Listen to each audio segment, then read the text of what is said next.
नमस्कार, आदाब। Crime petrol dial 100 में आप सबका स्वागत है। ये सिर्फ कहने वाली बात नहीं है, बल्कि ये सच है कि हमारा आज हमारे कल पर निर्भर करता है। हमारा चरित्र, हमारा आचार विचार, हमारा व्यवहार हमें दिए गए संस्कारों और हमारे अनुभव पर आधारित होता है। आज जो केस हम आपको दिखाने जा रहे हैं वो आज और कल 2 एपिसोड्स में दिखाई जाने वाली एक ऐसी सनसनीखेज कहानी है जिसमें पुलिस को अपराध को समझने, उसकी गहराई तक जाने और सच्चाई का पता करने के लिए न सिर्फ बीते हुए कल को खंगालना पड़ा, बल्कि बरसों पुरानी साजिशों, घटनाओं और दुर्घटनाओं को भी समझना पड़ा ताकि वर्तमान में हुए अपराध की गुत्थी को सुलझाया जा सके।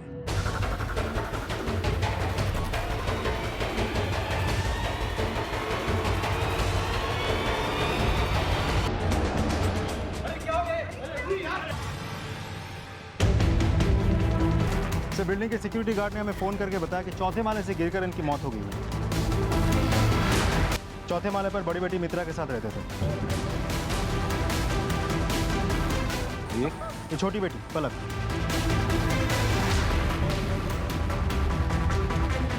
सर, फोर्स एंट्री का कोई भी निशान नहीं है, लूट भी नहीं हुई है, हर चीज अपनी जगह पे है और कैश को भी हाथ नहीं लगाया गया है। ठीक है तांबे, ये मित्रा और उस लड़के को अंदर बुलाओ। सर मुझे सच में नहीं पता ये सब कैसे हुआ। मैंने उन्हें गिरते हुए नहीं देखा साहब, मैं उस समय बिल्डिंग में पानी छोड़ रहा था, तभी मैंने कुछ जोर से गिरने की आवाज़ सुनी तो मैं दौड़ के गया और वहाँ देखा तो वो अंकल पड़े हुए थे। सर, पूरा घर छान मारा लेकिन मरने वाले कोई सुसाइड नोट नहीं छोड़ा। सर आप मेरी बात क्यों नहीं मान रहे हो? अरे बाबा ने सुसाइड नहीं की है, उनका मर्डर हुआ है। ये तो वो नहीं था, मुझे पता था डायन, तेरा ये भूत प्रेत का चक्कर एक ना एक दिन किसी की जान लेकर रहेगा। अब ले ली ना बाबा की जान, पड़ गई इस कलेजे में ठंडक। कौन है तू? साहब मैं इस चंडालनी का पति हूँ और साहब इस रिश्ते से मरने वाले मेरे ससुर हैं। साहब मेरा नाम प्रशांत है और साहब मैं अच्छी तरह से जानता हूँ कि ये सब इसी का किया धरा है। साहब ये वो औरत है जो किसी को सुख दे ही नहीं सकती, इसको सिर्फ एक ही काम आता है, वो है दूसरों की जिंदगी को बर्बाद करने का, बस। मलाड पुलिस ने मृतक असीम पांचाल की मौत की तहकीकात शुरू की। पहली नजर में पुलिस को इस बात का संदेह हो गया था कि असीम पांचाल की हत्या को किसी ने देने की कोशिश की थी, लेकिन इससे पहले कि पुलिस संदिग्धों से कड़ी पूछताछ करती और अपनी तहकीकात के जरिए किसी निष्कर्ष पर पहुंचती, एक ऐसी चौंका देने वाली घटना घटी जिसने इस पूरे केस का रुख ही बदल दिया। मेम साहब।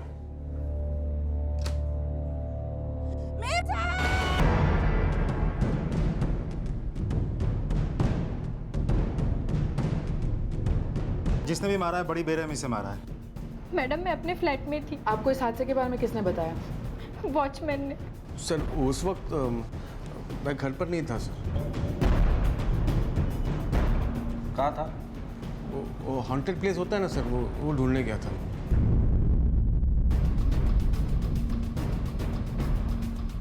नहीं साहब, मैंने तो कुछ ऐसा नहीं देखा जिसे देख के मुझे शक हो। सर ये पान वाला है ना, ये मेरे को बता रहा था एक लड़की है ना डेली आती जाती रहती है। ठीक।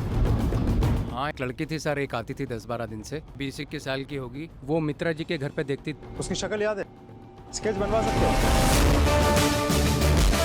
असीम पांचाल की हत्या के बाद उसकी बड़ी बेटी मित्रा की भी हत्या हो चुकी थी। पुलिस को खोजबीन के दौरान एक ऐसी रहस्यमयी लड़की का पता चला जो दोनों ही हत्याओं के दौरान घर के आसपास मंडरा रही थी।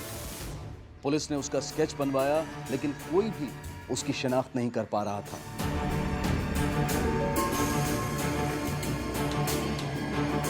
क्या इस रहस्यमयी लड़की का सच सामने आएगा? और इस लड़की का इन दोनों हत्याओं से क्या संबंध है? क्या पुलिस ये कभी जान पाएगी? इस लड़के को जानती हो? नहीं सर, मैं इसे नहीं जानती। नो सर, मैंने इसे कभी नहीं देखा। ये आपको कहाँ से मिला सर? तू जानता है इसे? नहीं, मैं जानता नहीं हूँ सर, ना मैं इसको कभी देखा हूँ। पक्का? हाँ।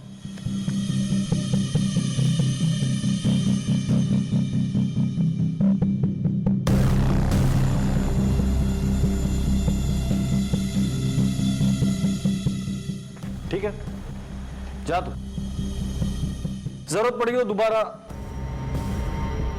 तेरे हाथ क्यों कांप रहे हैं? ठंडा पड़ गया तू तो, ठंड लग रही है यहाँ पर। हाँ? अब गर्मियां आई बदन में। अगले 5 सेकंड में अगर तूने ये नहीं बताया कि इस लड़की के साथ तेरा क्या कनेक्शन है तेरी ऐसी हालत करूंगा तो सपने में भी नहीं सोच सकता। मरे हुए लोगों से जिंदा लोगों का क्या रिश्ता हो सकता है सर? मतलब ये मेरी बहन थी, मुझसे मौत का बदला लेने आई है वापस। मरी हुई थी, मौत का बदला लेने आई है? मरा हुआ इंसान कभी वापस भी आता है? सर ये हमें बेवकूफ बना रहा है बस, और कुछ नहीं। नहीं नहीं, यही सच है। देखिए ये जो दाग है ना, ये मेरी बहन है। अगर तेरी बहन मर चुकी है तो आस पड़ोस वालों में से देखा कैसे? आत्मा थी, मैं सच कह रहा हूँ, मेरा विश्वास कीजिए। पहले अपनी बहन को मार डाला सर। क्या? तो क्या बोल रहा है? तुझे पता है तू क्या बोल रहा है? पता है सर, मैं सच बोल रहा हूँ। मैं पापी हूँ सर, पाप किया है मैंने अपनी मासूम बहन को अपने हाथों से मारने का पाप किया है सर मैंने। तेरे नाटक बंद कर, नाटक बंद और तेरी कहानी सुना। सर 8 साल पहले की बात, मैं और बहन अनाथ हो गए थे, हमको देखने वाला कोई नहीं था।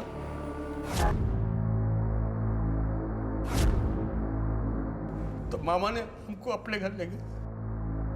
वहां पता है सर, हमको नौकरों से भी बदतर सलूक किया जाता था।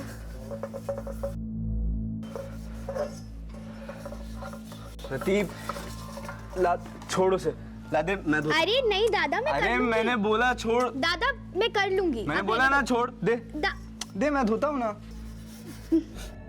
भैया आपके हाथ में तो छाले हैं। दादा बहुत दर्द हो रहा है ना? नहीं नहीं,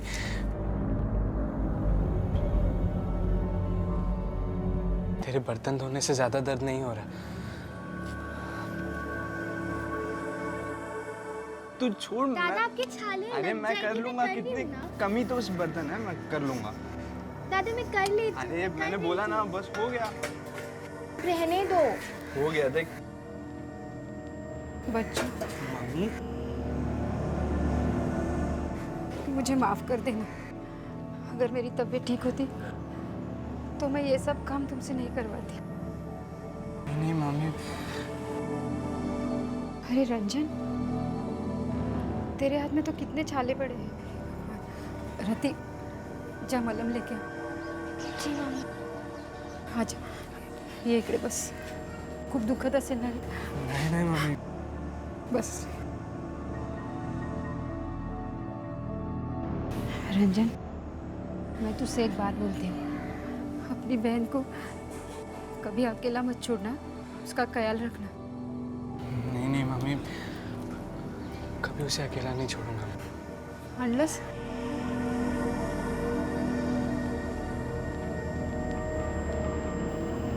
दर्द हो रहा है ना?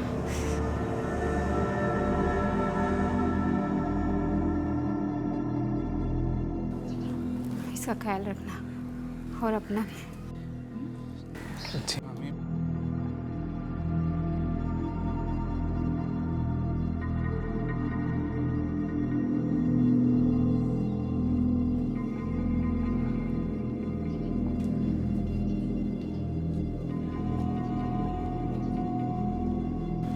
बहुत दर्द हो रहा है ना दादा? अरे पागल, तेरे बर्तन धोने से ज्यादा दर्द नहीं हो रहा है। रतीब, तुझे याद है कितने अच्छे दिन होते थे ना वो, जब हम स्कूल जाते थे, कितनी मस्ती किया करते थे हम लोग। हाँ, लई मस्ती करते थे ना। इधर भी मस्ती करके पेट पाल लेना। हाँ, एक बात कान खोल के सुन ले, इधर खाना तभी मिलेगा जब ही काम करेगा। हाँ, हो मामा। अटकायला हुआ है। हाँ, चल चल, हाथ ला, मेरे पैर दबा दे।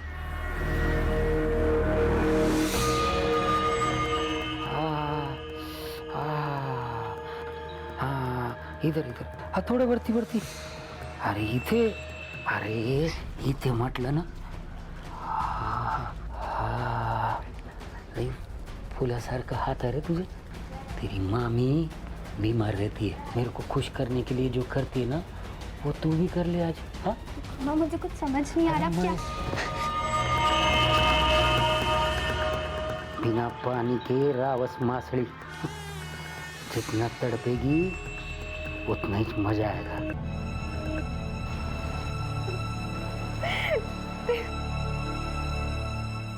रति, क्या हुआ? तू रो क्यों रही है? नहीं नहीं दादा, मैं रो नहीं रही थी, वो आँख में कुछ चला गया था, वही निकाल रही थी। सब ठीक है। देख रति, तू झूठ मत बोल, कुछ बात है तो बता मुझे। अरे नहीं, सब ठीक है। पक्का? हाँ सब ठीक है। मैं खाना लगा दूँ? हाँ, बहुत तेज भूख लगी है, तू खाना लगा दे मेरे लिए। खाना लगा देती हूँ, तब तक तुम मामा के लिए पान बना देना।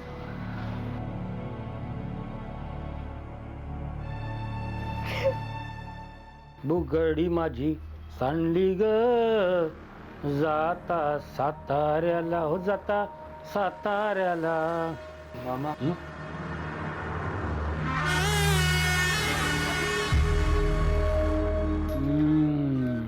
वाह,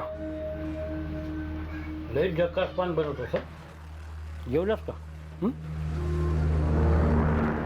जा, तू खाना खा, रति को इधर भेज दे। वो पैर दबाती है ना तो बहुत अच्छा लगता है।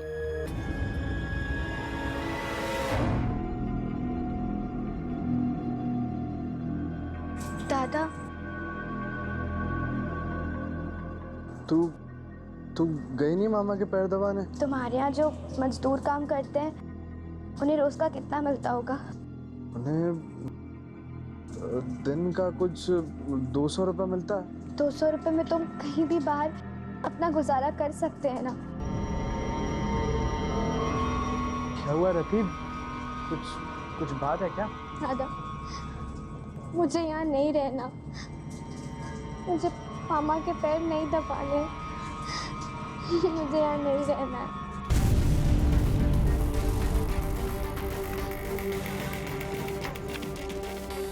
दादा, मैं बहुत एक जरूरी चीज भूल गई हूँ, तुम यहीं रुको, मैं आ रही हूँ, ठीक है? अरे पर तू, मैं आ रही हूँ, अब यहीं रहना, मैं आ रही हूँ।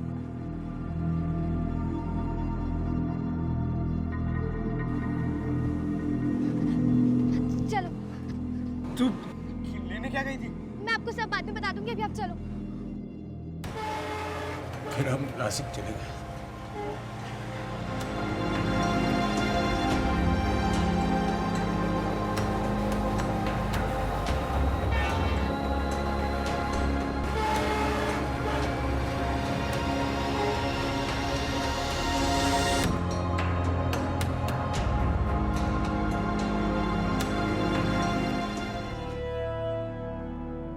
बैठ इधर, मैं बात कर। हाँ भाई, क्या बात है? मुझे नौकरी चाहिए चाचा। पान बनाना जानते हो क्या? जी जी चाचा, मैं बहुत अच्छा पान बनाता हूँ। ये लीजिए चाचा। बट पान तो तुमने बहुत अच्छा बना।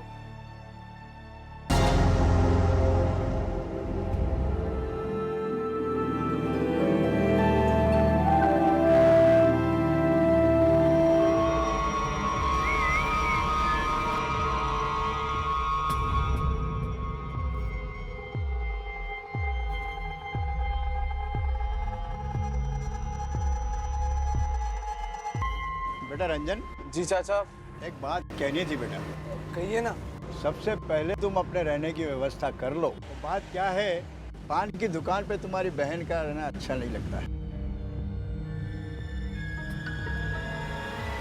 ये रही तुम लोग की खोली, एकदम वैसे ही जैसे तुम लोग को मांगता है, एकदम सस्ती मद्दी टिकाऊ। देख लो, है ना रापचिक एकदम। भाई वो भाड़ा कितना होगा? देख, भाड़ा तो वैसे मैं 1200 रुपये लेता है, लेकिन तुम लोग क्या, अभी मेरे को अच्छा लगा, 1000 रुपये ले लेगा। लल्लन भाई, वो पैसे अभी नहीं हो पाएंगे, कुछ टाइम बाद देंगे तो चलेगा। अरे यार, तेरे से पैसा मांगा क्या मैंने भी? हाँ देख, तुम लोग बहुत अच्छा लड़का है, तो इसलिए मन लगा के काम पर, सिर्फ काम पे ध्यान दे। पैसा तो क्या आता जाता रहता है। भाई वो मुझे ना चाचा की दुकान पे जाना है। मैं हाँ, तू निकल। देख क्या है, काम पे जल्दी जाने का, काम की इज्जत करनी। हाँ तू निकल। ठीक है भाई, चल रही, मैं जाता हूँ, है ना? मैं शाम को लौटूंगा तो अपन घर जमा लेंगे, ठीक है? और देखो जो कुछ भी लगे तो तू लल्लन भाई को बोल देना।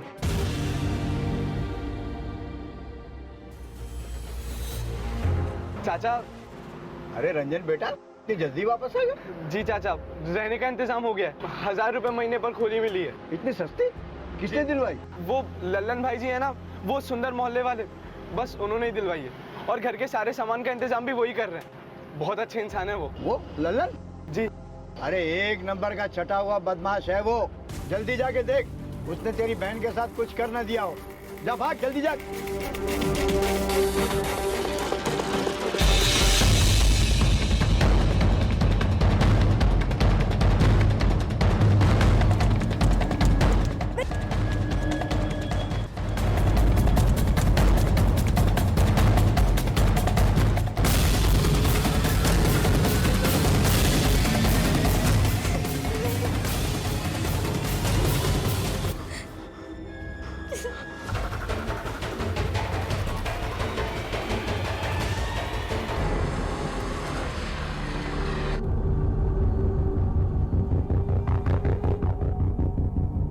चल टिकट दो, टिकट। अरे टिकट देखो आपका। चलो ठीक है। तुम लोगों का टिकट? सब वो टिकट तो नहीं है। तो फिर कैसे चलेगा? पेनल्टी भरना पड़ेगा ना। सब पैसे नहीं है हमारे पास, बहुत गरीब है हम लोग सब। तेरे जैसे और 2-4 गरीब आ जाए तो फिर मुझे घर बैठना पड़ेगा। राजने, तो इसको संभाल, मैं लड़के को अगले कंपार्टमेंट में ले चलता हूँ लेडीज के। चल अरे चलो मेरे साथ चलो। अरे फिक्र मत कर। तू चुपचाप बैठ इधर। सब मेरी बहन है सब। तेरी बहन उधर लेडीज कंपार्टमेंट में, तू इधर बैठ।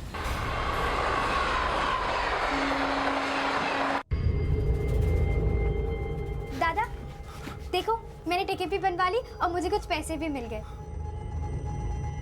ये लीजिए टिकट, अब छोड़ दीजिए मेरे दादा को। बड़ी समझदार है। ठीक है।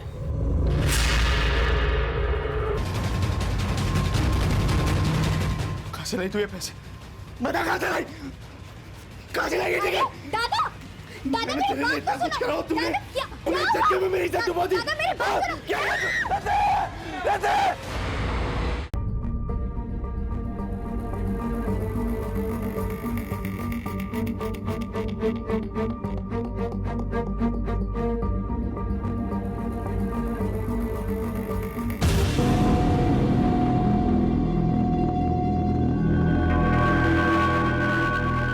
सर वो कल जिस लड़की का मैंने टिकट कराया था, उसको कहीं देखा क्या आपने? रति? अरे मुझे क्या पता होगा मैडम, वो उसका भाई वहाँ बैठा है, उससे पूछो, पता करो। सुनो सुनो, तुम रंजन हो ना? रति के भाई? आप कौन? मैं वो कल टीसी जब उसे रति को हमारे कंपार्टमेंट से लेके जा रहा था, तब मेरा बच्चा गिरने को था, रति ने बचाया था। बहुत ही अच्छी लड़की है। मैंने तुम दोनों की टिकट भी ली थी और उसको कुछ पैसे भी दिए थे।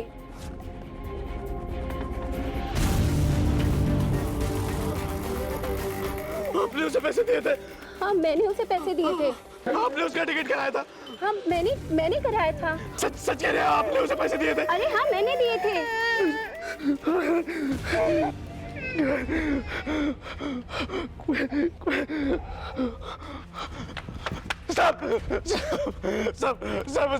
सब ये गाड़ी वापस ले लो सब मेरी बहन वापस। अरे तू पागल है क्या? आपके साहब कभी गाड़ी वापस जाती है? मैं फॉर्म भरता हूँ सब मेरी बहन। पागल ही है। मेरी बहन वापस कहाँ से चले आते? सब मेरी बहन वापस है सब।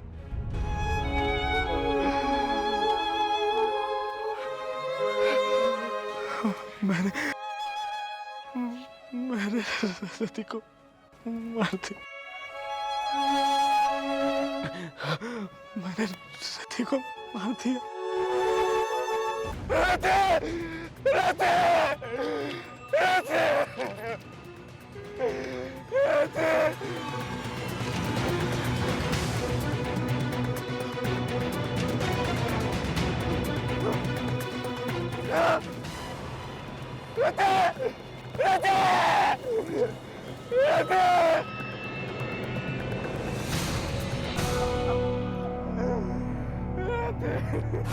अरे नहीं दादा, मैंने बोला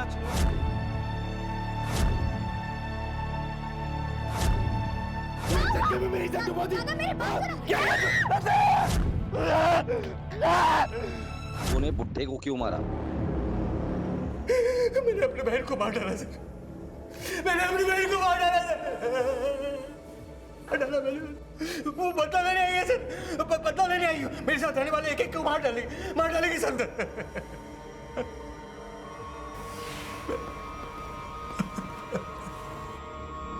एक भाई का अपनी छोटी बहन को चलती ट्रेन से धक्का दे देना, और वो भी सिर्फ एक ऐसे शक की बुनियाद पर जिसका कोई सबूत मौजूद नहीं था, ये ना सिर्फ दुखद था बल्कि दुर्भाग्यपूर्ण भी। भावनाओं में बहकर किया गया यह जुर्म रंजन की जिंदगी को किस हद तक और किस कदर बदल कर रख देने वाला था, इस बात का उसे अंदाजा भी नहीं था। मित्रा के नौकर रंजन ने पुलिस को दिए अपने बयान में कई सनसनीखेज खुलासे किए और अपनी बहन को चलती ट्रेन से धक्का देकर मारने का गुनाह भी कबूला। मगर यहाँ सवाल ये था कि क्या रंजन सच बोल रहा है या कोई मनगढ़ंत कहानी सुना रहा है, क्योंकि जिस लड़की को वो अपनी बहन बताकर मारने की बात कर रहा था, उससे मिलती जुलती शक्ल वाली रहस्यमयी लड़की को कई लोगों ने मित्रा के घर के आसपास देखा था। रंजन आखिर किस प्रतिशोध की बात कर रहा था? और अगर ये मान भी लिया जाए कि रंजन की बहन जिंदा है, तो उसने दूर दूर तक कोई रिश्ता नहीं था और ना ही वो उनसे कभी मिली थी। रंजन के मुताबिक उसकी बहन 2009 में मर चुकी थी, तो फिर 2017 में इन घटनाओं के होने के पीछे कौन सा रहस्य छिपा था?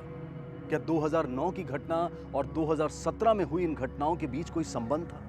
कोई मरा हुआ इंसान वापस कैसे आ सकता है? लेकिन सर, एक प्राइम सस्पेक्ट अपने आप को एक खून से बचाने के लिए दूसरे खून का कन्फेशन क्यों करेगा? रंजन जिस जगह का जिक्र कर रहा है, ये बात रेलवे पुलिस से भी कंफर्म कर लो। सर। यस सर, मैं अभी रजिस्टर चेक करके बताता हूँ ऐसा कोई केस हमारे यहाँ रजिस्टर है क्या नहीं।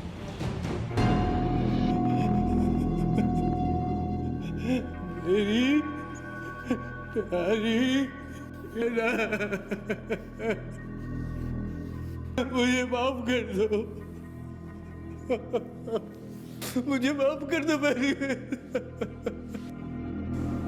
माफ कर दो। मित्रा के नौकर रंजन के द्वारा दिए गए बयान की सच्चाई को जानने के लिए पुलिस ने न सिर्फ रेलवे पुलिस से पूछताछ की, बल्कि उस घटना स्थल का भी मुआयना किया जहां रंजन के अनुसार उसने 8 साल पहले अपनी बहन को चलती ट्रेन से धक्का दे दिया था। लेकिन पुलिस के हाथों कोई सुराग नहीं लगा। क्या पुलिस इन हत्याओं का सच सामने ला पाएगी? क्या उस रहस्यमयी लड़की का पता चल पाएगा?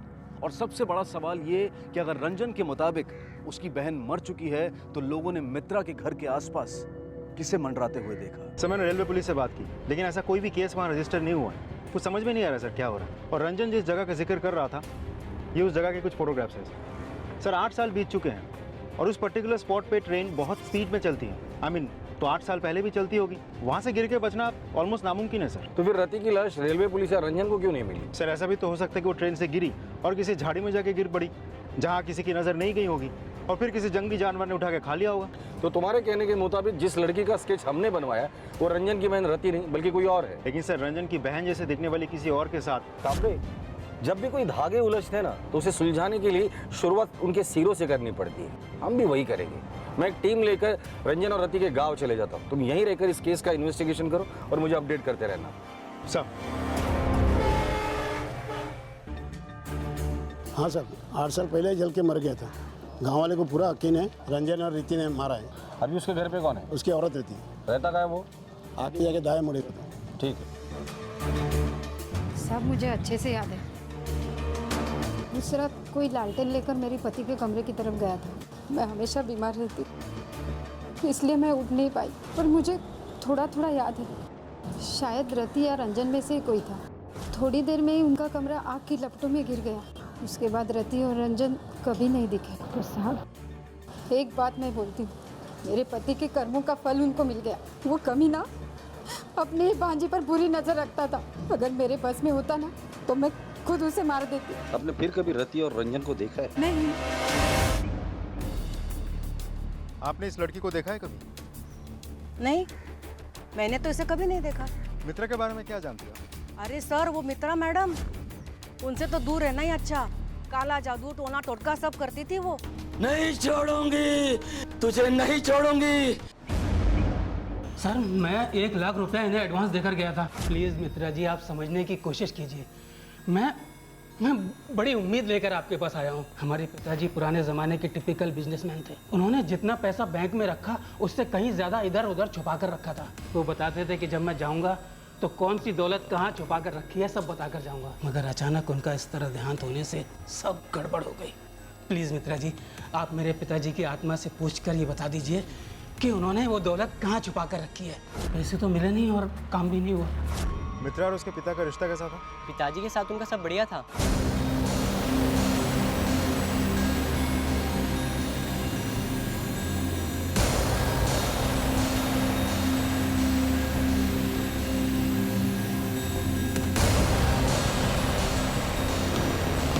लेकिन उनके नौकर के साथ उनका कुछ दिनों से झगड़ा चल रहा था।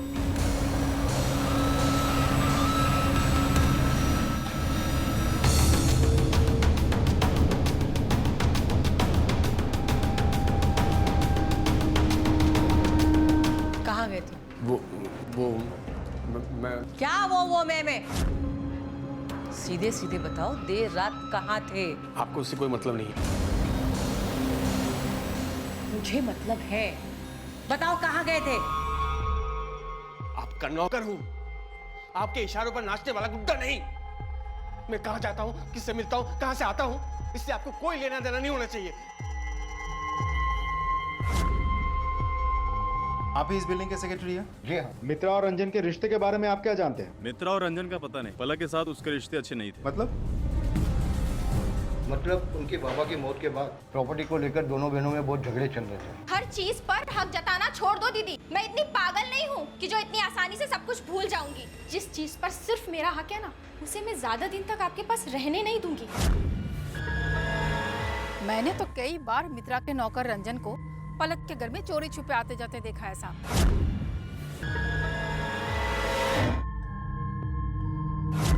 मुझे तो लगता है जरूर कोई चक्कर है।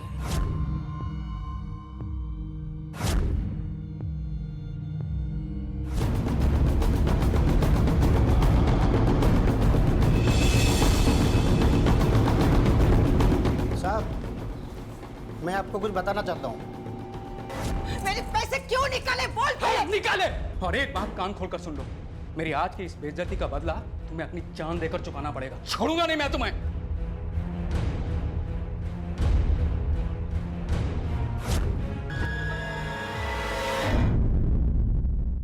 तुम्हारे पास अपने बाबा और अपने बहन को मारने के सारे मोटिव्स मौजूद हैं। पहला, मित्रा के मरते ही तुम्हारे और रंजन के बीच के रिश्ते के कांटा साफ। दूसरा, अपने पिता के सारे प्रॉपर्टी की अकेली मालकिन तुम, मतलब प्यार और पैसा दोनों अपने हाथ जो खून से रंगे हैं। बस कीजिए, भगवान के लिए बस कीजिए। ये सच नहीं है। मैंने अपनी बहन को नहीं मारा। मुझे सब में मत फंसाइए। मैं सच कह रहा हूँ, मैंने उसे नहीं मारा। हो सकता है उसका अपने यार से कुछ लफड़ा हुआ हो और उसी ने उसे मार दिया हो। कौन यार? वो रंजन है।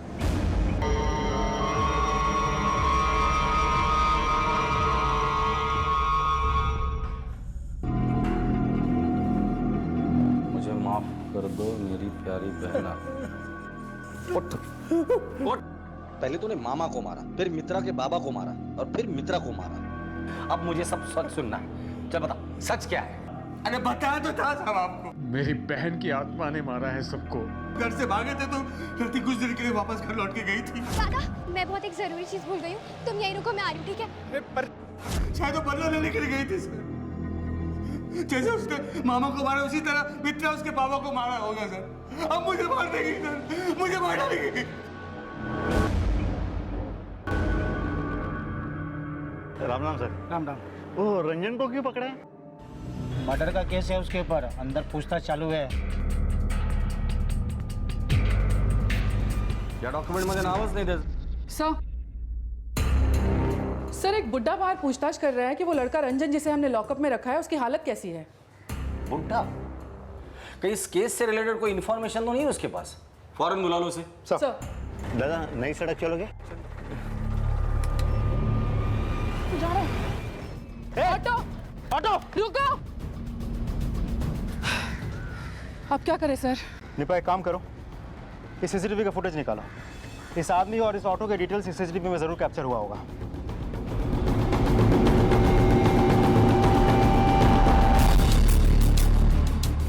पॉज कर। जूम करो, इसकी फोटो निकालो और ये रिक्शा नंबर भी नोट कर लो। ये कौन है ये पता करो, रंजन का इसके साथ क्या कनेक्शन है ये भी पता करो। सर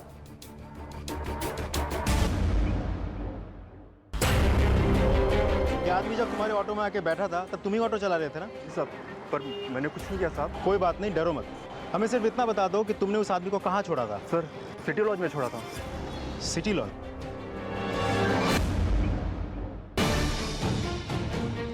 ये फोटो देखिए, ये आदमी आप ही के लॉज में रहता है क्या? है नहीं साहब, था अभी थोड़ी देर पहले ही यहाँ से चेकआउट करके चला गया।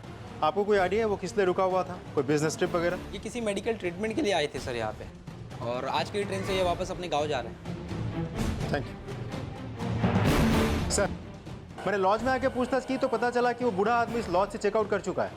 वो यहाँ से नहीं है, किसी और जगह से ट्रीटमेंट के लिए आया था। तांबे, ये बुढ़ा हाथ से निकलना नहीं चाहिए। एक काम करो, तुम यहाँ के रंजन को कोर्ट में लेके जाओ, इस बुढ़े को मैं देखता हूँ। जी सर।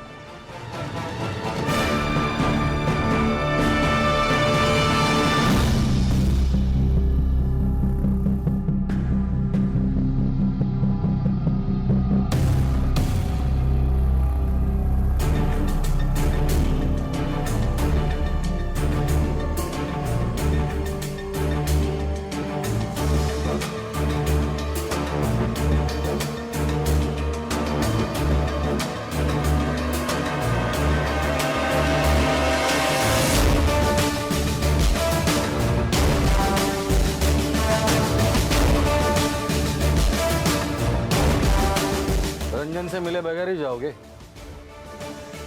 अब मुझे क्यों बिठा के रखा है? ऐसे ही भोले भाले आदमी देखा और सब बता दे। पहले अपने बारे में बताओ, कौन हो, कहाँ से आए हो, और मेरे पुलिस स्टेशन के बाहर रंजन के बारे में क्यों पूछताछ कर रहे थे? वो इगतपुरी गांव, उसका सरपंच हूँ मैं। वो चाय की टपरी पर चाय पी रहा था तो देखा कि आप किसी बच्चे को पकड़ के लेके जा रहे हैं। गरीब भोला भाला लग रहा था तो सोचा चला पूछ लूँ उसके बारे में, बस। पूरे पुलिस स्टेशन में वही एक मासूम चेहरा तुम्हें दिखाई दिया? एक दो कांस्टेबल भी है मासूम चेहरे के, उनसे मिला दूंगा ना, सारी सरपंची बाहर निकल आएगी। सच सच बताओ। साहब मैं क्यों झूठ बोलूं? मेरा क्या लेना देना उससे? अरे खड्ड्यात गेला ना तो मला काय करायचंय? नीपा, इसे जानते हो? ये फोटो आपको कहाँ से मिला? ये तो मेरी बहू थी। बहू थी? थी मतलब? सब अब वो इस दुनिया में नहीं है, ये मर चुकी है साहब, मर चुकी है। 8 साल पहले? नहीं साहब, ये 6 महीने पहले अभी।